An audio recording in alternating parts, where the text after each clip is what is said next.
उच्च माध्यमिक विद्यालय सणसवाडी, तालुका शिरूर, जिल्हा पुणे. माझे उपकरणाचे नाव जनित्र हस्तचक्र म्हणजे जनरेटर हँडल. माझे मार्गदर्शक शिक्षक श्री संभाजी ठोबे सर.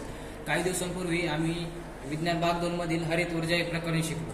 या प्रकरणातून आम्हाला समजले की विद्युत ऊर्जेची गरज दिवसेंदिवस वाढत चालली व आपल्याला विद्युत ऊर्जेचे नवीन नवीन स्रोतांचा शोध घेतला पाहिजे. तर एक दिवस शाळेमध्ये प्रवेश करताना आम्ही असे चौकोनी गेट ढकलून आतमध्ये प्रवेश करत होतो.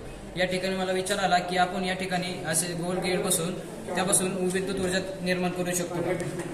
हे मी आमच्या विज्ञान शिक्षकांशी चर्चा केली व उपकरण तयार केले. या उपकरणामध्ये मी आमच्या शाळेची इमारत दाखवली आहे व समोर असे 2 फिरणारे गेट बसवले आहेत. त्या खाली डायनॅमो बसवले आहेत ज्यात विद्युत ऊर्जा निर्माण होते व इमारतीमधील बल्ब पेटतील.